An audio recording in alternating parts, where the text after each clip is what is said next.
नमस्कार, मैं हूं पीयूष और आप देख रहे हैं कहानीकार। आज मैं आपके बीच कहानी लेकर के आया हूं सन 2001 में हुए पार्लियामेंट अटैक्स की। कैसे 5 आतंकवादियों ने पूरे देश के लोकतंत्र को, पूरे देश की गरिमा को अपनी बंदूक की नोक पर ला दिया था और कैसे 200 सांसद और उस वक्त के गृह मंत्री लाल कृष्ण आडवाणी और तमाम बड़े बड़े नेता एक आतंकवादी हमले से साफ बचते हैं। तो तारीख थी 13 दिसंबर सन 2001।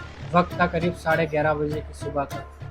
संसद में शीतकालीन सत्र के बीच जोरदार हंगामा हुआ, जिसकी वजह से लोकसभा अध्यक्ष जो थे उनको वो सत्र रद्द करना पड़ा। जैसे ही सत्र रद्द होता है, माननीय अटल बिहारी वाजपेयी और श्रीमती सोनिया गांधी जी अपने अपने सरकारी निवास की ओर कूच कर चुके थे। उधर उपराष्ट्रपति के शर्मा का जो काफिला था वो इंतजार कर रहा था कि के शर्मा लोकसभा से बाहर निकलेंगे और कार में बैठ करके उन्हें उनकी जगह तक ले जाया जाएगा। तभी उन्होंने देखा एक सफेद रंग की एम्बेसडर कार बड़ी तेजी से उनकी तरफ आ रही है और उसके पीछे सुरक्षाकर्मी दौड़ रहे हैं। वो कोशिश कर रहे हैं बाकी लोग उसको रोकने की, पर वो गाड़ी रुक नहीं रही। उस कार के शीशे पर गृह मंत्रालय का लोगो भी लगा हुआ है, ऊपर लाल रंग की बत्ती लगी हुई है। जब उपराष्ट्रपति के शर्मा की सुरक्षा में मौजूद लोग ये देखते हैं कि वो कार किसी के रोकने से रुक नहीं रही, तो मुस्तैद हो जाते हैं। हो ना हो ये कोई सामान्य सी बात नहीं है कि कोई लोकसभा के अंदर की सड़कों पर बिना कंट्रोल में एक गाड़ी दौड़ा रहा है। जैसे ही वो कार राष्ट्रपति के सुरक्षा कर्मियों के पास से गुजरती है, वो भी उस पर झपट कर उसे रोकने की कोशिश करते हैं, पर नाकामयाब होते हैं। कार थोड़ा और आगे बढ़ती है तो सामने वाले गेट के पास एक मीडिया वैन खड़ी होती है। मीडिया वैन के पीछे वो नहीं देख पाते हैं कि सामने वाला जो गेट है उसमें ताला लगा हुआ है। गेट की तरफ जाकर के जैसे उनकी नजर ताले पे पड़ती है, वो कार में बैक गियर लगाते हैं और यू टर्न लेने की कोशिश में उनकी कार उपराष्ट्रपति के शर्मा की कार से टकरा जाती है और उसका इंजन बंद हो जाता है। उसके अंदर से 5 आदमी निकलते हैं, जिनके हाथ में AK-47 थी और वो अंधाधुंध फायरिंग करना शुरू कर देते हैं। फायरिंग से बचने के लिए सुरक्षाकर्मी अपनी अपनी ओट लेते हैं और यहाँ से शुरू हो जाता है लोकसभा के अंदर खूनी खेल। जैसे ही ये खबर पक्की होती है कि एक आतंकवादी हमला है, उपराष्ट्रपति के शर्मा और लाल कृष्ण आडवाणी को एक महफूज जगह के अंदर ले जाया जाता है। 5 आतंकवादी किसी चीज की तलाश में थे और हो ना हो वो चीज थी संसद भवन के अंदर एंट्रेंस का गेट।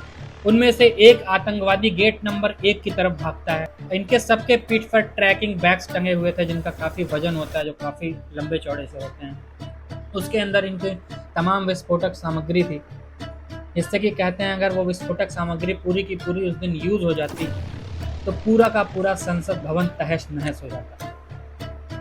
तो इनमें से 5 में से एक आतंकवादी भागता है गेट नंबर 1 की तरफ और कहते हैं वहीं से था लोकसभा के अंदर जाने का रास्ता।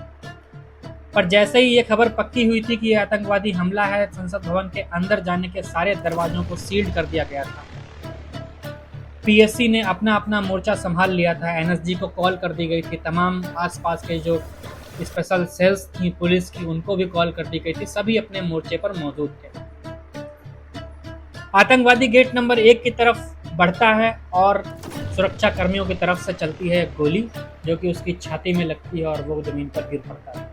सुरक्षा कर्मियों को यह डर था कि ह्यूमन बॉम्ब भी हो सकता है। जैसे ही हम इसके पास जाएंगे ये खुद को ब्लास्ट कर लेगा, ये फिदायीन हमला करेगा और हम भी मारे जाएंगे, ये तो मरने ही आया है। अभी ये लोग इस विचार में ही थे कि ये फिदायीन हमला करेगा या नहीं करेगा, इसके पास जाकर के देखना चाहिए या नहीं देखना चाहिए। तभी अचानक से एक विस्फोट होता है और जमीन अपना सारा मलबा उगल देती है। उस आतंकवादी के परखच्चे उड़ जाते हैं, या यूं कह लें कि वो आतंकवादी अपने परखच्चे खुद उड़ा देता है।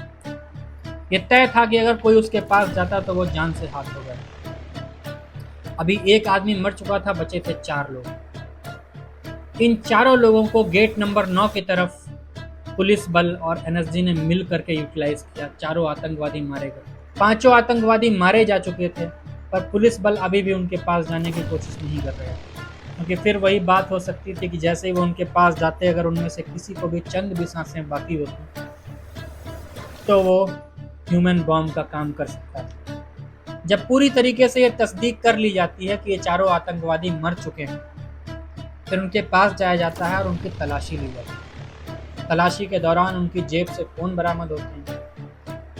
अब शुरू होती है अम्बेसडर की जांच। अच्छा, ये होते होते करीब शाम का वक्त हो चुका था। अम्बेसडर खोल करके देखी जाती है, बॉम्ब स्क्वाड बुलाई जाती है।